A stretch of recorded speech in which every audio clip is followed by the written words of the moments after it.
Hello दोस्तों, मेरा नाम प्रसाद है। यह स्टोरी तब की है जब मैं इंटर में पढ़ता था। मेरी उम्र करीब 21 साल की थी। उसी साल 8 मार्च को मेरे मामा की शादी थी, तो मैं और मेरा पूरा परिवार मामा के घर गया हुआ था। बुआ का घर मेहमानों से भरा था। उसी में मेरी वो भाभी भी आई थी। वो मेरे मम्मी के किसी दूर के भतीजे की पत्नी थी। वो दिखने में काफ़ी खूबसूरत थी। उनका रंग बहुत गोरा था। उनकी उम्र ज़्यादा नहीं था, ऐसा लग रहा था 29 या 30 साल की होगी। उनका नाम शिवानी था। वो मेरी माँ से बात कर रही थी। मैं अपनी माँ के पास ही खड़ा था और उन्हें देखकर हल्का हल्का मुस्कुरा रहा था। फिर बात करते करते उनका ध्यान मेरे ऊपर गया और मुझे मुस्कुराते देख वो भी मुस्कुरा दी। फिर उन्होंने मम्मी से पूछा कि ये कौन है, तो मम्मी ने मेरे बारे में भाभी को बताया। फिर भाभी को जब पता चला कि मैं उनका देवर हूँ, तो वो माँ के सामने ही मुझसे मजाक करने लगी। माँ पास खड़ी थी तो मैं कुछ नहीं कह सका, बस हल्का शर्मा कर सिर झुका लिया। तभी मम्मी को उनके ननद की आवाज़ लगाया और अपने पास बुलाया। मम्मी बोली कि तुम दोनों बातें करो, मैं अभी आती हूँ, और मम्मी वहाँ से चली गई। अब हम दोनों वहाँ खड़े थे। मैं शर्म के मारे कुछ बोल नहीं पा रहा था। लेकिन तभी भाभी ने पूछा, तब प्रशांत किस क्लास में हो? मैं नजरें झुकाकर बोला कि भाभी मैं इंटर में हूँ, इस साल मेरा इंटर का एग्जाम होने वाला है। अब भाभी मुस्कुराते हुए बोली, अच्छा तो अब हमारे देवर बड़े हो गए हैं, 11वीं में पढ़ते हैं। मैं हिचकिचाकर बस हल्का सा मुस्कुराया।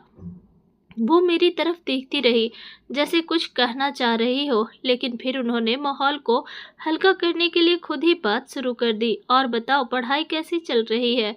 मैंने कहा, ठीक ही चल रही है भाभी, बस थोड़ा टेंशन रहता है, पेपर नज़दीक है। भाभी ने आंखें थोड़ा चौड़ी करके मजाकिया लहजे में कहा, टेंशन? अरे तुम तो इतने स्मार्ट दिखते हो, तुम्हें क्या टेंशन?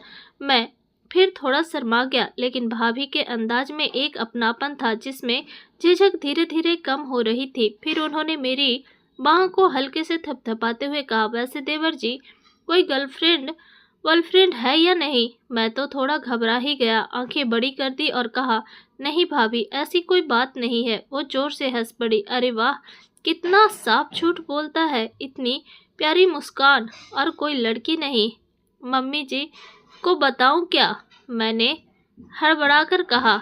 अरे नहीं भाभी, प्लीज मत बताना। फिर हम दोनों खिलखिलाकर हंस पड़े। इसी बीच भाभी ने मेरी तरफ झुककर फुसफुसाया, वैसे तुम्हारी आंखें बहुत प्यारी है। तुम्हें पता है? मेरी सांस जैसे रुक गई। भाभी की आवाज में कोई हल्की सी गंभीरता थी। मैंने उनकी तरफ देखा। उनकी नजरों में कुछ अजीब था, कुछ ऐसा जो मुझे बेचैन कर रहा था, लेकिन फिर भी अच्छा लग रहा था।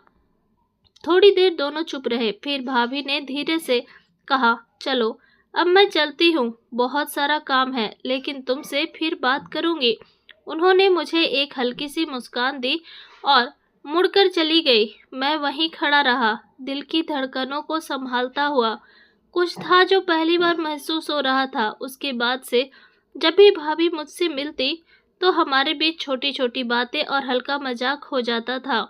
उस दिन शाम को मैं अकेले ही आंगन के कोने में एक चारपाई पर बैठा था। शाम का वक्त था, हल्की ठंडी हवा चल रही थी और शादी का माहौल अपने चरम पर था।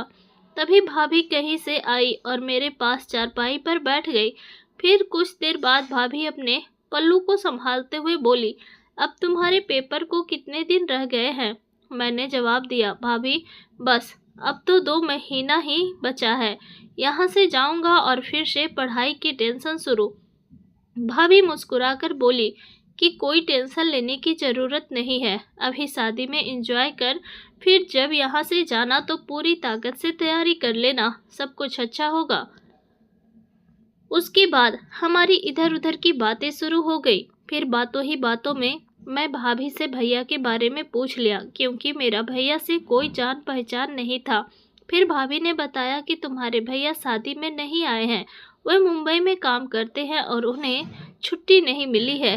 फिर मैं हंसते हुए कहा, अरे भाभी, जब भैया मुंबई में रहते हैं तो आपको तो बहुत घुमाया होगा ना वहाँ, बीच, समंदर, पार्टी, सब। बस मैंने तो मजाक में कहा था, लेकिन भाभी का चेहरा सुनते ही जैसे एकदम सन्न हो गया। उनकी आंखें थोड़ी बूझ सी गई, होठों पर जो मुस्कान थी वो जैसे जम गई और एक अजीब सी खामोशी फैल गई हमारे बीच।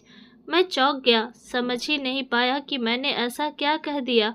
वो चुपचाप मुझे देखती रही, फिर जैसे खुद को जबरदस्ती खींचते हुए बनावटी मुस्कान ओढ़ ली और बोली, हाँ, तुम्हारे भैया ने बहुत सैर करवाई है मुंबई की, बहुत। उसके बाद उन्होंने जल्दी से इधर उधर देखा और बोली, अभी आती हूँ, कुछ काम रह गया था। और वो उठकर चली गई। लेकिन उनका चेहरा जाते जाते बहुत कुछ कह गया। मैं बस उन्हें जाता देखता रहा। मेरे अंदर कुछ अजीब सा चलने लगा था। भाभी की उदासी मुझे अंदर से खल गई। क्या भैया और भाभी के बीच सब ठीक नहीं है? क्या भैया ने उन्हें वो प्यार नहीं दिया जो वो डिजर्व करती है? और अगर नहीं तो क्यों? इतनी प्यारी, समझदार, नरम दिल और हंसती खिलखिलाती सी भाभी, वो इस तरह अचानक टूट क्यों गई? मैं वहीं बैठा रहा और बहुत देर तक सोचता रहा। फिर खुद से कहा, प्रशांत, तू यहाँ शादी में आया है, थोड़ा हंसी मजाक हो गया तो क्या हुआ? भाभी अपनी दुनिया की है, तू अपनी दुनिया का है। शादी बीतेगी, सब अपने अपने घर चले जाएंगे, तुझे इससे क्या? मैं ये सब सोचकर मन को झूठी तसल्ली दिया, लेकिन कहीं ना कहीं दिल के किसी कोने में भाभी की वो बुझी हुई आंखें रह गई। उनकी बनावटी मुस्कान, उनकी चुप्पी और उनका यूं अचानक उठकर चले जाना। फिर रात का टाइम आ गया। हम सब ने खाना खाया और छत पर सोने चले गए। हम सब खा पी कर सो गए। मेरे बगल में मेरे कई रिश्तेदार लेटे थे। फिर रात को करीब 12 बजे किसी के आने का आभास हुआ, चूड़ी की आवाज से। तो मैंने देखा तो अंधेरे में मुझे कोई औरत आती दिखी। मैंने गौर नहीं किया और चादर ओढ़ के लेट गया। फिर थोड़ी देर बाद मुझे क्या एहसास हुआ कि कोई मुझे जगा रहा है। मैंने देखा तो वह भाभी थी। फिर मैं उठा और धीरे से पूछा, क्या हुआ भाभी?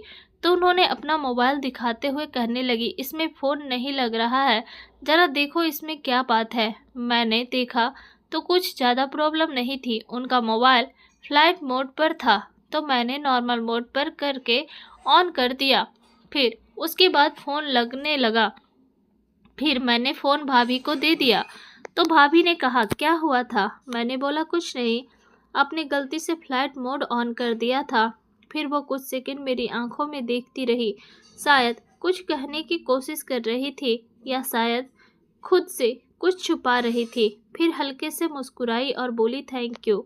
मैंने सिर हिलाया और दोबारा चादर ओढ़ने ही वाला था कि उन्होंने अचानक धीरे से कहा, प्रशांत, मुझे बाथरूम जाना है, लेकिन नीचे बहुत अंधेरा है, मुझे डर लग रहा है, क्या तुम मेरे साथ चलोगे? मैं एक पल को चौंक गया, लेकिन फिर तुरंत खुद को संभालते हुए बोला, हाँ भाभी, चलिए, कोई बात नहीं। मैंने चप्पल पहनी और भाभी के साथ सीढ़ियाँ उतरने लगा। अंधेरा गहरा था, नीचे का आंगन शांत था। भाभी मेरे बिल्कुल पास चल रही थी। फिर हम बाथरूम के पास पहुँचे। मैं वहीं दरवाजे से थोड़ा दूर खड़ा हो गया और बोला, भाभी आप अंदर जाइए, मैं यहीं खड़ा हूँ। भाभी ने एक बार मेरी तरफ देखा, उन्होंने सिर हिलाया और दरवाज़ा खोलकर अंदर चली गई। अब मैं बाहर अकेला खड़ा था, लेकिन मेरे मन में भाभी की वो बुझी हुई आंखें फिर से घूम गई। मुंबई वाली बात पर जो खामोशी उनके चेहरे पर उतर आई थी, वही खामोशी इस वक्त मेरे आसपास थी।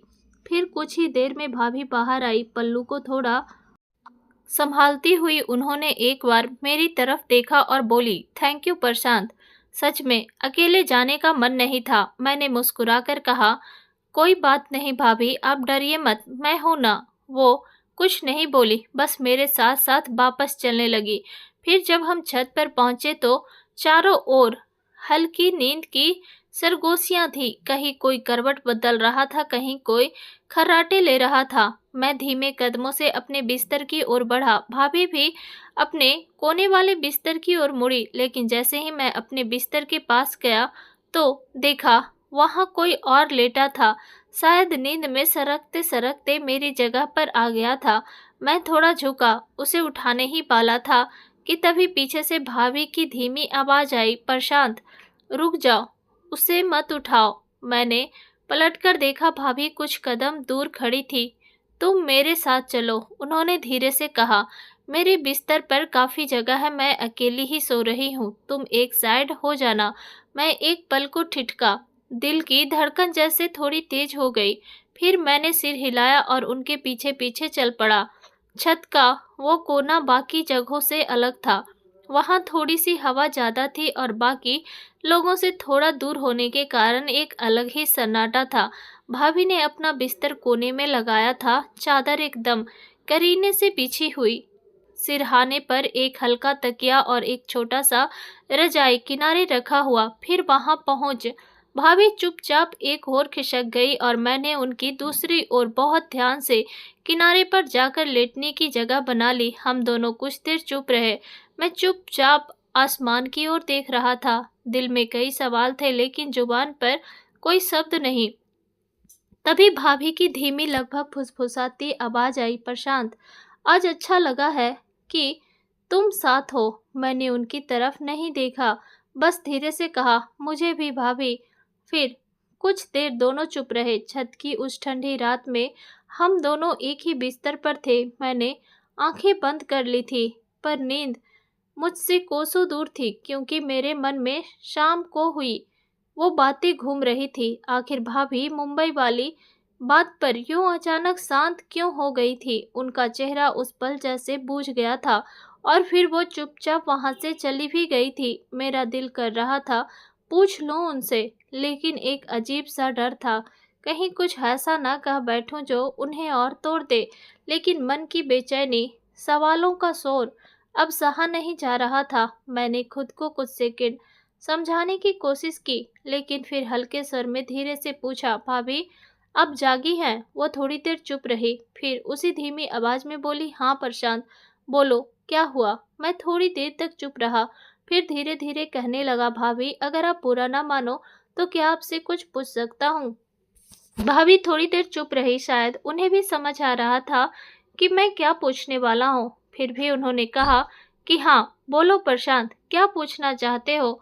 फिर मैं धीमी आवाज में बोला, आज शाम जब मैंने आपसे मुंबई घूमने की बात की थी तब आप अचानक शांत हो गई थी, फिर ऐसे भी चली गई।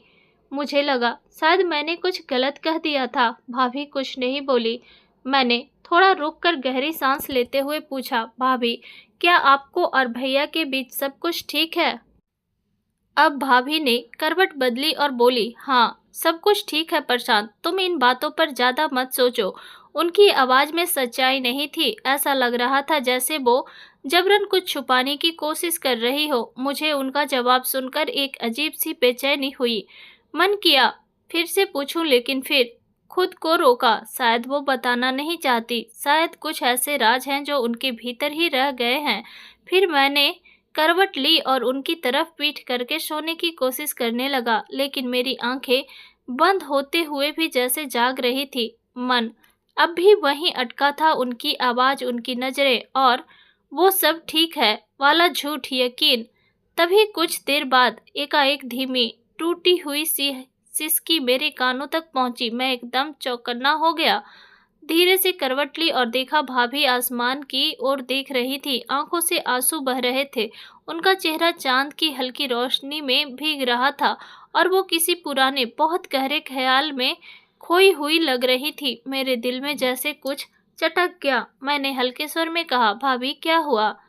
आप क्यों रो रही हैं? वो मेरी तरफ पलटी, लेकिन तुरंत अपने आंचल से आंसू पोंछने लगी। एक झेप सी उनके चेहरे पर थी, जैसे कोई चोरी पकड़ी गई। कुछ नहीं प्रशांत, बस ऐसे ही नींद नहीं आ रही थी। हवा ठंडी है ना, आंखें भी भर आई। लेकिन मुझे समझ आ गया था कि जरूर कुछ न कुछ भाभी के साथ ऐसा हुआ है जो वो मुझे बताना नहीं रही। फिर मैं बोला कि भाभी अब नहीं, अब आप नहीं छुपा सकती, आपको मेरी कसम, जो भी बात है सच सच बताइए। भाभी कुछ पल तक मेरे तरफ देखती रही।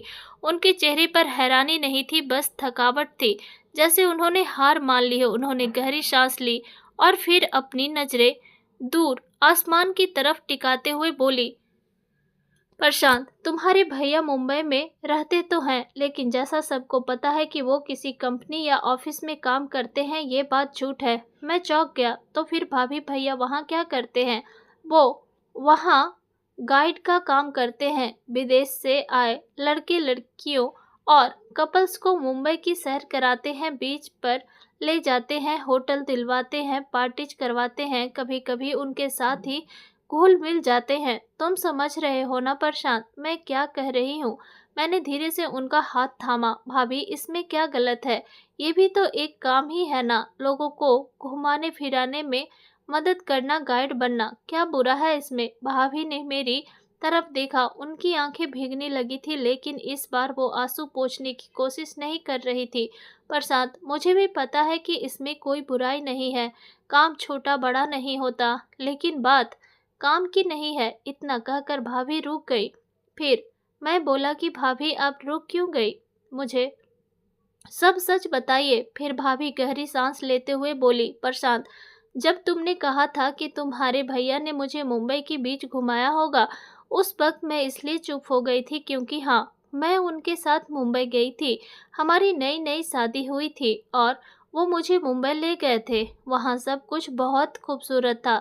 तुम्हारे भैया ने मुझे मुंबई के समंदर दिखाए, बीच पर ले गए। हमने खूब मस्ती की, फोटोज खिंचवाई, रेत पर देर तक चले। जैसे हर नई दुल्हन सपने देखती है, वैसे ही मैंने भी देखे थे। उनकी आंखें उस वक्त मुस्कुराई, लेकिन पल भर में फिर बूझ गई। फिर उसी रात हम एक होटल में रुके। बीच के पास ही एक छोटा सा सुंदर कमरा था। मैं बहुत थकी हुई थी, इसलिए जल्दी सो गई। लेकिन रात को मेरी आंख अचानक खुल गई और मैंने देखा कि वो बिस्तर पर नहीं है। मुझे लगा जैसे कि वो बाथरूम गए होंगे, लेकिन जब कुछ देर तक वो नहीं आए तो मैंने उन्हें कमरे के बाथरूम में ढूंढा, लेकिन वो वहां नहीं थे। फिर उन्हें ढूंढते हुए बाहर निकल गई, लॉबी में देखा, फिर रिसेप्शन से होते हुए बाहर बीच की तरफ गई और जब मैं बीच पर पहुंची मैंने देखा तुम्हारे भैया एक फिरंगी लड़की के साथ रेत पर बैठे थे। नहीं प्रशांत, बैठे नहीं थे, उनकी आवाज टूटने लगी थी। वो उसके बहुत पास थे, जैसे मैं उनके लिए थी ही नहीं, जैसे मैं बस एक पड़ाव थी। और अब कोई नया चेहरा, नई खुशबू उनके साथ थी। मेरा दिल बैठ गया था। मैं वहीं चुपचाप खड़ी रही कुछ पल, फिर लौट आई। कमरे में आकर खुद को बंद कर लिया। उस रात मुझे एक पल भी नींद नहीं आई। मेरी शादी, मेरा सपना, सब जैसे उसी रेत में बह गया था। फिर जब सुबह होने वाली थी तभी दरवाजा खुलने की आहट आई। भैया वापस आ गए थे।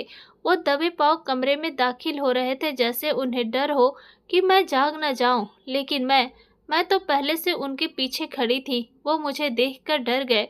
फिर मैं उनसे सब जानते हुए भी सवाल की कि वो रात को कहाँ गए थे, क्योंकि मैं उनके मुंह से सुनना चाहती थी।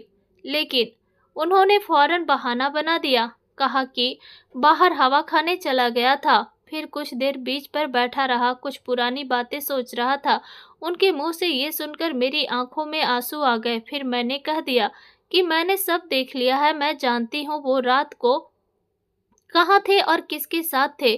तो वो थोड़ा घबरा गए, लेकिन शर्मिंदा नहीं हुए। उनकी आवाज में अब कपकपी थी। फिर वो उल्टा सफाई देने लगे, कहने लगे, तुम कुछ गलत समझ रही हो। ये सब मेरे काम का हिस्सा है। मैं जो करता हूँ वो मजबूरी है। ये फिरंगी लड़कियां अकेली आती हैं, उन्हें यहाँ के लोगों का साथ चाहिए होता है। अगर हम उनकी हर जरूरत पूरी नहीं करेंगे तो कौन करेगा? ये उन्हें खुश रखने का हिस्सा है। ये बस प्रोफेशनल है। प्रशांत, तुम्हारे भैया की बात सुनकर उस पल मुझे लगा जैसे कोई जोर से मेरे सीने पर पत्थर रख गया हो। शादी मेरे लिए एक वचन था, एक बंधन, एक भरोसा, लेकिन तुम्हारे भैया के लिए वो सिर्फ एक जरूरत थी, जो अब शायद पूरी हो चुकी थी। फिर मैं उनसे बोली, अगर ये तुम्हारा काम है तो फिर तुम्हारा घर क्या है? मैं कौन हूँ? क्या एक बीवी होने के नाते मेरा कोई अधिकार नहीं, कोई इज्जत नहीं? इस पर तुम्हारे भैया कुछ नहीं बोले। फिर उसके बाद हमारे बीच खूब झगड़ा हुआ। मैंने उन्हें कहा कि मैं इस रिश्ते में नहीं रह सकती जहाँ वफादारी सिर्फ एक पक्षीय हो। तो उन्होंने कहा, तुम गांव की लड़की हो, तुम्हें मुंबई की दुनिया समझ नहीं आएगी, तुम ड्रामा मत करो। उनकी बात सुनकर मेरे दिल में एक टीस उठी। मैं अब वहाँ एक पल के लिए भी रुकना नहीं चाहती थी। मैं अपना सारा सामान समेटी, बैग में रखा और वहाँ से निकल गई। प्रशांत, तुम्हारे भैया ने मुझे रोकने की कोशिश नहीं की। मैं एक टैक्सी ली और सीधे स्टेशन पहुंची और सुबह की पहली ट्रेन से अपने गांव लौट आई। मैंने पूछा, फिर भैया उन्होंने आपको एक बार भी फोन नहीं किया? भाभी हंसी, एक थकी हुई बुझी हुई हंसी। नहीं प्रशांत, उन्हें कोई अफसोस नहीं था। ना फोन आया, ना कोई खबर ली। शायद उनके लिए मैं सिर्फ एक फेज थी जो अब बीत चुका था। भाभी चुप हो गई थी छत पर। अब सिर्फ भाभी की धीमी सांसें सुनाई दे रही थी और मेरा दिल भारी होता जा रहा था।